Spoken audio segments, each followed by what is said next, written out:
গ্ৰাম্য জীৱনবোৰ সহজ আৰু সৰল হ'ব লাগে। সদায় মনত কৰিব, যিমান আমি সৰল হওঁ সিমানে আমি প্ৰভুৰ প্ৰিয় হওঁ, আৰু আমি যিমান জটিল হওঁ তেতিয়া প্ৰভুৰ পৰা আমি আঁতৰি যাওঁ। এইটোৱে সদায় মনত ৰাখিব। আমি কোনো কথাত গাঁঠি লগাব নালাগিব, কোনো কথাত লাগি ধৰিব নালাগিব, মিলাব লাগিব। মিলালে চব কথা মিলি যায়। আৰু এইকাৰণে গুৰুজনে আমাক নামঘৰ দিলে মিলাবলে। ইয়াত যিমান অপৰাধ নক তামোল পাণ এজৰা দি আঁঠু লৈ লওক, মিলি যাব। কেলে? এই নামঘৰ হ'ল মিলোৱা। গতিকে আমাৰ গ্ৰাম্য সমাজখন ভাগৱতত কৈছে যে চহৰত শিশুপাল দন্তবক্ৰ আৰু কংস থাকে, গাঁৱত ভক্তি থাকে, কৃষ্ণ থাকে। সেইকাৰণে গ্ৰাম্য সমাজতহে আধ্যাত্মিকতা আছে, টাউন আৰু চহৰত জটিলতা আছে, তাত আধ্যাত্মিকতাটো নাই, তাত যন্ত্ৰৰ নিচিনা। সেইকাৰণে ভগৱান কৃষ্ণই আমাক শিকাইছে যে এতিয়া কাহিনী এটা ক'ব বিচাৰিছোঁ। এজন গাঁৱৰ ল'ৰা, ৰাতিলৈকে ভাওনা আছে গাঁৱত, চেলুন আছে এখন, চেলুনখনত বৰ ভিৰ হয়, দিনত চুলি কাটিবলৈ টান, আৰু এই যে ল'ৰাজন বৰ ব্যস্ত। ই ৰাতিপুৱাই উঠিলে, ৰাতিপুৱা উঠিয়ে চেলুনলৈকে গ'ল, আৰু সি চেলুনৰ দোকানী ল'ৰাটো উঠাই নাই, তাক জগাইছে।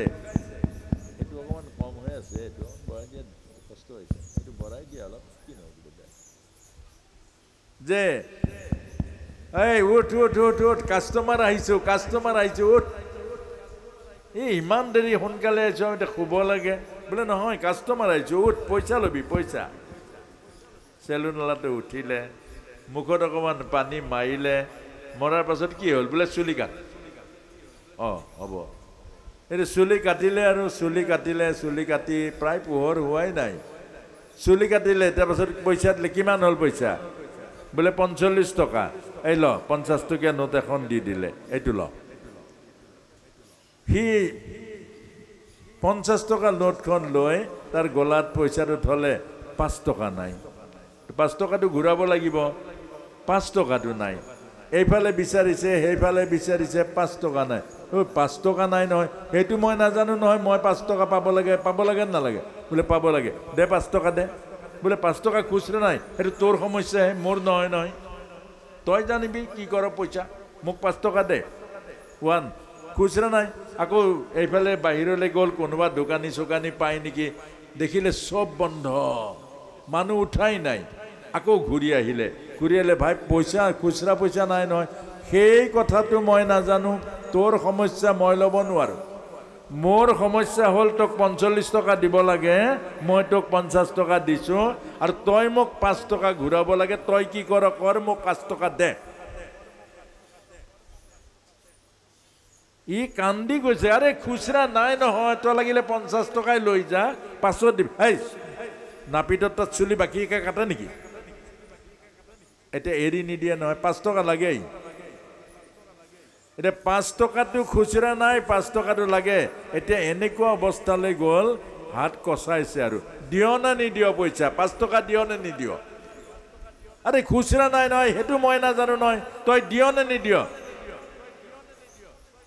এতিয়া প্ৰভু, এইটো কেনেকৈ মিলিব? এতিয়া ই 5 টকা পায় নে নাপায়? পায় নে নাপায়? ই ভুল কৰিছে নেকি? আৰু ইহে ঘূৰাবলৈ, সমস্যা তাৰহে, এইজনৰ সমস্যা নাই নহয়, ই পইচা দিলে। এতিয়া 5 টকা, ই আকৌ খুচৰা পইচা নাই, ক'ৰ পৰা দিয়ে এতিয়া? এতিয়া কেনেকৈ মিলাব বাৰু? এতিয়া কেনেকৈ মিলাব? মিলাবলৈ উপায় নাই, দুইটাই হাত কচাইছে, আৰু এতিয়া উপায় নাই, আৰু কাজিয়া লাগু লাগু। এই প্ৰাতঃ ভ্ৰমণ কৰিবৰ কাৰণে গাঁও মুখিয়াল এজন গৈছে। এই ৰ ৰ ৰ ৰ, কি কৰ কি কৰ কি কৰ? আৰে প্ৰভু চাওকচোন, মই চুলি কাটিলোঁ, 5 টকা মোক ঘূৰাব লাগে, পইচাটো নিদিয়ে। আৰে তই নিদিয় কেলে? আৰে খুচুৰা পইচা নাই, ক'ৰ পৰা দিম? অ' সেইটো কথা।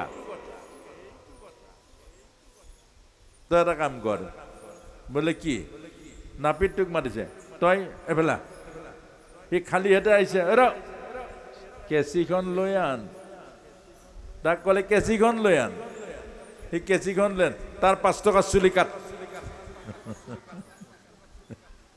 বোলে কটা হ'ল চুপ কাট তাৰ 5 টকা চুলি কাট কাট ইয়াৰ কেঁচিখন খিচি খেচি খেচি খেচি খেচি খেচি মাৰি দিলে বোলে 5 টকা হৈ গ'ল ই কৈছে এই বুৰ্বকটোলে চা এইটো আগতে কৰা হ'লে একো সমস্যা নাই সি সেইটো মিলাই দিলে হয় সি আগতেই যদি মোৰ 5 টকা চুলি কাটি দিলেহেঁতেন একো গণ্ডগোল নাছিলে এতিয়া বুজিলি বুৰ্বক ই গুচি গ'ল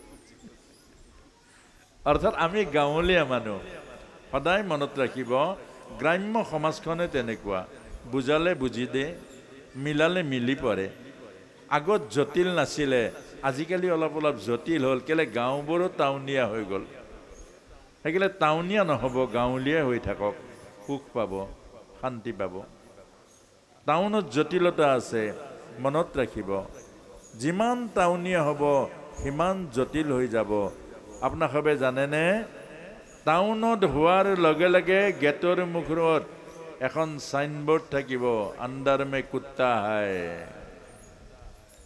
খুজনীয়া মগনীয়াও তাত প্ৰৱেশ কৰিব নোৱাৰিব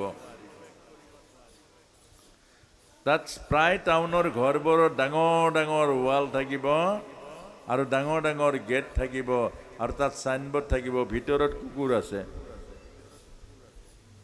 গতিকে তাত খুজনীয়া মগনীয়া সোমাব নোৱাৰিব কোনোবাই পানী গিলাস খাবলৈও তাত সোমাব নোৱাৰিব গতিকে গ্ৰাম্য জীৱনটোৱে ভাল এবাৰ নগাঁৱৰ ফালে গৈছিলো ভাগৱতৰ অনুষ্ঠান এটা কৰিবৰ কাৰণে 3 ঘৰ বদলাইছো আকৌ থাকিবৰ কাৰণে প্ৰথম ঘৰত থাকিলো ৰাতিটো তাত থকাৰ পৰিবেশ নাই আকৌ ঘৰত তাত লৈ গ'ল সেই ঘৰত তাত যাই পালো গুৰু ঘৰ নাই বোলে গুৰু ঘৰ নহ'লে মই ইয়াতো থাকিব নোৱাৰিম আকৌ বেলেগ ঘৰত তাত লৈ গ'ল সেই ঘৰত তাত পালো আৰু পাই মালিকজন আহিছে ঘৰৰ এটা কুকুৰ এটা কোচত লৈ কুকুৰো বহুত ধুনীয়া আকৌ বগা নম্বৰ যে দীঘল দীঘল একেবাৰে কোচতে লৈ কুকুৰটোকনো কিমান চুমা খাইছে একদম চুমা খাই খাই লৈ আনিছে লৈ আনি মোক লগাই দিছে কুকুৰটো এইটো তোৰ ককা ককা ককা ককা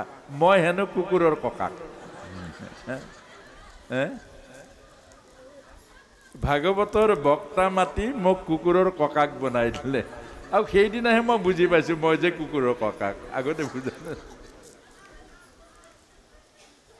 এতিয়া শ্ৰীমদ ভাগৱতৰ গীতাৰ আমি 10 মিনিট সময়ৰ কাৰণে আৰু 5ম অধ্যায় সন্ন্যাস যোগ কৈছে সন্ন্যাস খুব মনোযোগেৰে শুনিব চকু বন্ধ কৰক লটং পটং নকৰিব বহক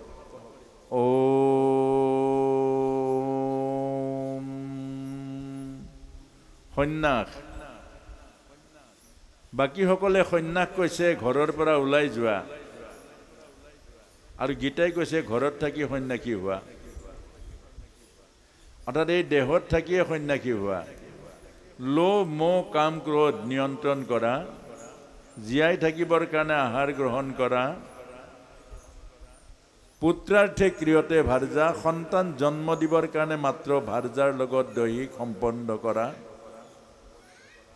আৰু ঘৰত থাকি মন প্ৰাণ আৰু ভাৱনা ঈশ্বৰত ৰাখা এইটোৱে কৈছে সন্ন্যাস অৰ্থাৎ ঘৰত থাকি মন প্ৰাণ আৰু ভাৱনা সম্পূৰ্ণ ঈশ্বৰত ৰাখক ঈশ্বৰহে সত্য ঈশ্বৰেহে তৰাব ঈশ্বৰহে আপোনাৰ প্ৰাণৰ বান্ধৱ এদিন ভাৰ্যা দুৱাৰ দলিৰে আহিব পুত্ৰই মুখত জুই লগাব আৰু এদিন এই শৰীৰ মৰমৰ শৰীৰটো শ্মশানত যাব আৰু বান্ধৱ হ'ল ঈশ্বৰ ভীষ্মই হৃদয়ত ঈশ্বৰক ৰাখিছিল যদিও কুৰুক্ষেত্ৰ মহাসমৰৰ কৌৰৱৰ পক্ষ লৈছিলে সিংহাসনত বান্ধ খাই আছিল কাৰণে দুৰ্যোধনৰ লগ লাগিছিলে সিংহাসনৰ দায়িত্ব থকাৰ কাৰণে কিন্তু হৃদয়ত ৰাখিছিলে ভগৱানক সেইকাৰণে ভীষ্মৰ অন্তিমত ভগৱান গ'ল আৰু ভগৱানে গৈ মুক্তি দিলে বিস্ময় মুক্তি পালে। আপোনাক মোকো কৈছে ধন ঐশ্বৰ্য বিভূতি যিমান হওক নষ্ট নকৰিব, প্ৰভুৰ কৃপা, প্ৰভুৱে দিছে। অপব্যৱহাৰ নকৰিব, ধনক লৈ অহংকাৰ নকৰিব, বেয়া কামত ধন ব্যৱহাৰ নকৰিব। ধন হ'ল লক্ষ্মী, লক্ষ্মীক কেতিয়াও বেয়া ব্যৱহাৰ নকৰিব, পাছত বহুত কষ্ট পাব। সেইকাৰণে যিমান ধন হয়, ধন ঐশ্বৰ্য বিভূতি হয়, মনত ৰাখিব ঈশ্বৰৰ কৃপা, অপব্যৱহাৰ নকৰিব, বেয়া কামত খৰচা নকৰিব, ভাল কামত খৰচা কৰিব, আৰু সেই ধনে আপোনাৰ জীৱনত সুকৃতি আনি দিব। বহুতে বেছি ধন হ'লে অহংকাৰী হৈ যায়, অহংকাৰী নহ'ব। নাওৰ তলত পানী যিমান হয় নাও জোৰত যাব, নাওৰ ভিতৰত পানী সোমালে নাও ডুবি থাকিব। এইটো ডায়েৰীত লিখিব, জীৱন ডায়েৰীত। নাওৰ তলত যিমান পানী হয় নাও জোৰত যাব। নাও মানে হ'ল আমাৰ শৰীৰটো, পানী মানে হ'ল মায়া। কিন্তু নাওৰ ভিতৰত যদি পানী সোমায় নাও ডুবি যাব। আমাৰ মনৰ মাজত যদি ধনৰ অহংকাৰ সোমায়, সেই অহংকাৰে এদিন পতন ঘটাব, ল'ৰা ছোৱালী নষ্ট কৰিব, আৰু ধনে দুৰ্গতি আনি দিব। ধনী হোৱাটো সৌভাগ্যৰ কথা, ধনৰ অহংকাৰ হোৱাটো দুৰ্ভাগ্যৰ কথা। এইটোৱে আমাক কৈছে যিমান দান দিব পুণ্য হ'ব, সৎকৰ্মত পইচা লগাব, আপুনি পিছৰ জন্মলৈকে আপোনাৰ উত্তৰ পুৰুষে পাবলৈ এইবোৰ চব ডিপজিট থাকিব। সেইকাৰণে যিকোনো কামত পইচা বেয়া কামত কাবাক নিদিব আৰু নিজেও খৰচা নকৰিব। বেয়া কামত পইচা নলগাব, কেলে লক্ষ্মীয়ে বেয়া পায়। পইচা হ'ল লক্ষ্মী। গতিকে এই কথাটোকে কৈছে। আৰু সন্ন্যাস মানে অলিপ্ত, ভোগ কৰক, ভোগত লাগি নধৰিব। মৰম কৰক, আসক্তিত নহ'ব। প্ৰেম কৰক, দেহৰ ক্ষুধা তৃষ্ণাত নহয়, স্বৰ্গীয় প্ৰেম কৰক। যি প্ৰেমে ঈশ্বৰীয় আনন্দ দিয়ে সেয়াই স্বৰ্গীয় প্ৰেম। যি প্ৰেমে নৰকলৈ লৈ যায় সেই প্ৰেম কেতিয়াও নকৰিব। গতিকে এইখিনি কথাই আমাক কৈছে সন্ন্যাস। স্বামী ভাৰ্যা, আত্মাৰ সম্বন্ধ কৰক, দেহৰ সম্বন্ধ নকৰিব। আত্মাৰ সম্বন্ধ কৰক, দুইটাই সুখী হ'ব আৰু দুইটাই অন্তিমত ঈশ্বৰৰ গতি পাব। স্বামী ভাৰ্যাৰ সম্বন্ধ যদি দেহৰ কৰে, অকল দেহৰ কৰে, নৰক যাতনা পাব আৰু অন্তিমত অধোগতি হ'ব। পুত্ৰৰ লগত সম্বন্ধ জোৰক, আত্মিক সম্বন্ধ। পুত্ৰক আত্মা পুত্ৰ, আপুনিও আত্মা। আৰু পুত্ৰও বেলেগ, আপুনিও বেলেগ। পুত্ৰ আহিছে নিজৰ কৰ্মৰ সংস্কাৰ লৈ, আপুনি আহিছে নিজৰ কৰ্মৰ সংস্কাৰ লৈ, কিন্তু দুইটা একেলগে আছে। একেলগে থাকিলে পৰিপূৰক হওক ইজনৰ সিজনৰ। কিন্তু যদি লাগি ধৰে তেতিয়াহ'লে পুত্ৰই আৰু পিতৃ দুইটাই সমস্যা হ'ব। অৰ্থাৎ পানীত পৰা মানুহক উদ্ধাৰ কৰক দূৰৰ পৰা, আৰু যদি সাৱটি ধৰে আপোনাকো তললৈ লৈ যাব। এই কথাটোকে বুজাইছে। সন্ন্যাস মানে হ'ল আসক্তি শূন্য মৰম। পুত্ৰৰ প্ৰতি দায়িত্ব আৰু কৰ্তব্য পালন কৰক, মোৰ বুলি লাগি নধৰিব। যিবোৰ আহাৰ গ্ৰহণ কৰে ভগৱানত অৰ্পণ কৰি গ্ৰহণ কৰক, আপোনাৰ লোভ নাথাকিব। ঈশ্বৰৰ অৰ্পণ নকৰা আহাৰ গ্ৰহণ নকৰিব। ভগৱত গীতাত কৈছে, জিভাৰ লোভত খোৱা প্ৰতিটো অন্নই আপোনাৰ জীৱনৰ দুখ দিব, কষ্ট কৰিব। আৰু জীৱৰ কাৰণে গ্ৰহণ কৰা প্ৰতিটো অন্নই আপোনাক জীৱন দিব আৰু জীৱনৰ ৰস দিব। গতিকে প্ৰতিটো কৰ্মই ঈশ্বৰত অৰ্পণ কৰক। ঘৰত থাকিয়ে সন্ন্যাসী হ'ব আৰু এদিন হাঁহি হাঁহি সংসাৰৰ পৰা ওলাই যাব। ভাৰ্যাৰ লগত পাতিব, কি পাতিব? তুমি আগত গ'লে তোমাক মই নাম সোমৰাম, আৰু মই গ'লে মোক নাম সোমৰাবা। হৰিয়াতৈ আৰু মাধৱ পুৰুষ আমাৰ ভাৰ্যাৰ লগতো এইবোৰ পাতিব যে মই যদি আগত যাব লগা হয় তুমি মোক নাম সোমৰাবা, আৰু তুমি যদি আগত যোৱা মই তোমাক নাম সোমৰাম। আৰু দুইটাই একেলগে নাম ল'ব, সেৱা কাৰ্য কৰিব, আৰু দুইটাই হৰি ভকত হ'ব, দুইটাই ইটোৰ সিটোৰ পৰিপূৰক হ'ব, আৰু সদায় আত্মমুখী কৰ্ম কৰিব, পাতিব কথা। স্বামী ভাৰ্যা অন্তত সপ্তাহত এদিন হ'লেও নিয়মমতে প্ৰতিদিন পাতিব লাগে আধ্যাত্মিক কথাবোৰ স্বামী আৰু ভাৰ্যাই। যদি নকৰে এসপ্তাহত এদিন অন্তত সময় যদি নাই আপোনাৰ, অন্তত ৰবিবাৰ এটা দিনত একবাৰ বহিব, স্বামী ভাৰ্যাৰ লগত আধ্যাত্মিক কথা পাতিব। হেৰা, তুমি আৰু মই, তুমিও আত্মাৰূপে ঈশ্বৰেই আৰু ময়ো আত্মাৰূপে ঈশ্বৰে, দুয়ো স্বামী ঈশ্বৰৰে লীলা। এইবোৰ আমি স্বামী ভাৰ্যা হৈ জন্ম পাইছোঁ। ঈশ্বৰে কাৰোবাৰ পুত্ৰৰূপে আহিছে, পত্নীৰূপে, এইবোৰ লীলা, এইবোৰ লীলা। প্ৰভু ৰামৰ ভাৰ্যা যেতিয়া ৰাৱণে হৰণ কৰি লৈ গ'ল, তেতিয়া প্ৰভু ৰামে বিচাৰি ফুৰিছে সীতাক। সীতাৰ বিৰহত প্ৰভু ৰামে কান্দিছে, গছ লতিকা সুধিছে, তোমালোকে মোৰ সীতা কেনি গ'ল দেখিছা নেকি? মোৰ সীতাৰ বিৰহ জুই জ্বলিছে হৃদয়ৰ, গতিকে সীতাক কোনে নিলে তোমালোকে দেখিছা নেকি? তেতিয়া শিৱৰ লগত পাৰ্বতী মা সতী মা বহি আছিলে। তেতিয়া পাৰ্বতী মাৰ সন্দেহ হ'ল, এইজন ভগৱান কেনেকৈ হ'ব? শিৱই আকৌ প্ৰভু ৰামৰ নাম লয়, নাম জপ কৰে, ৰাম ৰাম ৰাম ৰাম। তেতিয়া কৈছে, ভোলানাথ তুমি যে এই নাম ৰামক ভগৱান বুলি নাম জপ কৰিছা, ৰাম ভগৱান হয় জানো? বোলে হয় দেৱী, ভগৱান হয়। নিজৰ ঘৈণীয়েকক কোনে নিছে গম নাপায়? সুধিছে, ভগৱান হয়, নিজৰ পত্নীগৰাকী কোনে নিলে গম নাপায়? এজনী তিৰোতাৰ কাৰণে কান্দি ফুৰিছে, কোনে নিলে গম নাপায়, সেইজন ভগৱান। বোলে দেৱী এইটো লীলা। পাৰ্বতী মায়ে আকৌ বস্তুৰ লীলাটো নুবুজে, যেনেকৈ যশোদাই ভগৱানৰ লীলাটো নুবুজিলে, সেইকাৰণে ঈশ্বৰ নেদেখে। আপুনি মই লীলাটো নুবুজো, সেইকাৰণে ঈশ্বৰ নেদেখো। বোলে এয়া লীলা। বোলে কেনেকুৱা লীলা, এইটো কি এনেকুৱা লীলা? ঈশ্বৰ হৈ নিজৰ পত্নীক কোনে নিছে গম নাপায়, আৰু ঈশ্বৰে এজনী তিৰোতাৰ কাৰণে কান্দি ফুৰিছে, এইটো কেনেকুৱা ঈশ্বৰ হ'ব পাৰে? দেৱী, শিৱই বুজি পালে সন্দেহ আছে, আৰু কেতিয়াবা ক'লে, দেৱী যোৱা, তুমি সন্দেহটো ভঞ্জন কৰি আহা, যোৱা নিজে। তেতিয়া সতীমা গুচি গ'ল, সীতা ৰূপ লৈ গ'ল। সীতা ৰূপ ধৰি যেতিয়া গ'ল,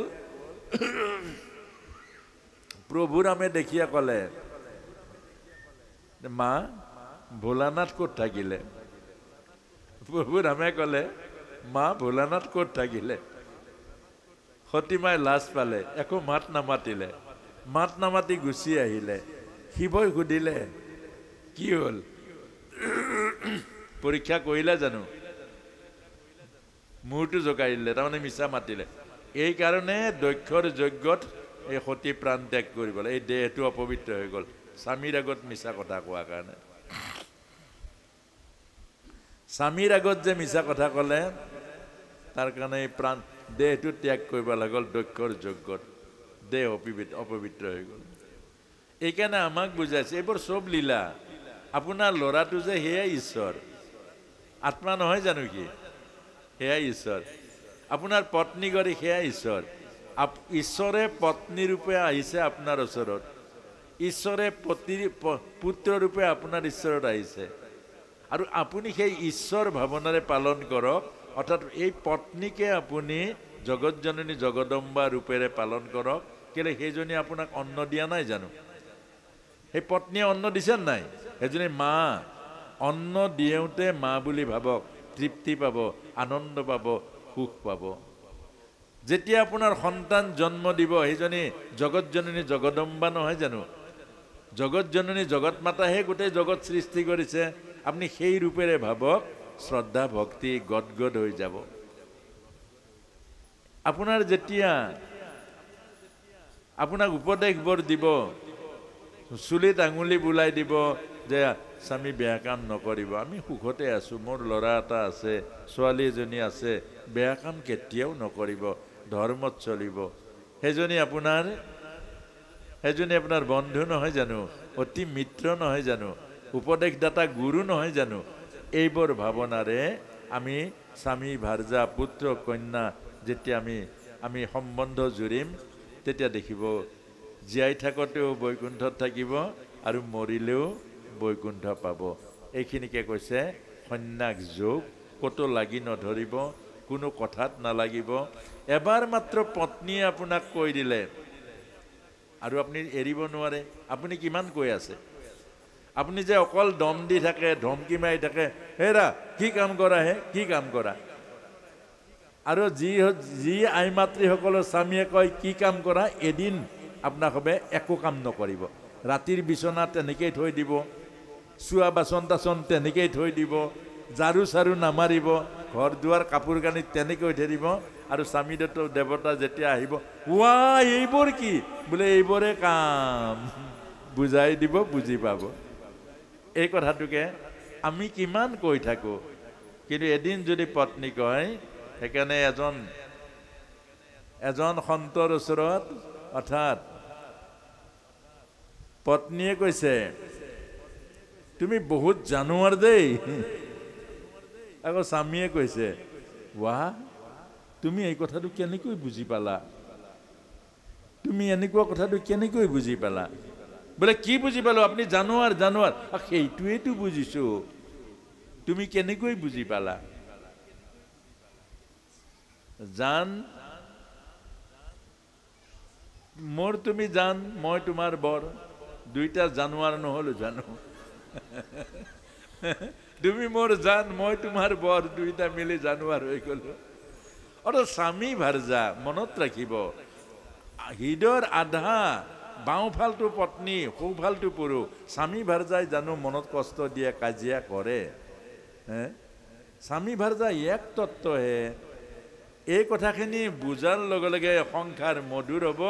এই কথাখিনি নুবুজাৰ লগে আজি বৰ্তমান নুবুজে, সেইকাৰণে স্বামীও নহয় পত্নীও নহয়। মই অলপতে ট্ৰেইনত গৈ আছিলোঁ দুলীয়াজানত, মোৰ ওচৰতে এহাল আছিলে স্বামী ভাৰ্যা, পাছত গম পালোঁ আৰু। এবাৰ ফাটোৰকৈ উঠিলে, ঘূৰি চাই পটকৈ দেখিলোঁ এই ছোৱালীজনী এক চৰ লগাই দিলে, গালত নপৰিল যেনিবা কান্ধত পৰিলে। এয়াই স্বামী ভাৰ্যা। এইটো স্বামী ভাৰ্যা হয় জানো? সেইকাৰণে আজিৰ বৰ্তমান অজ্ঞানী মানুহে স্বামী ভাৰ্যাৰ যিটো ব্যৱস্থা, এইটো লিভ টুগেডাৰ, স্বামী আৰু ভাৰ্যা কেতিয়াও নহয়।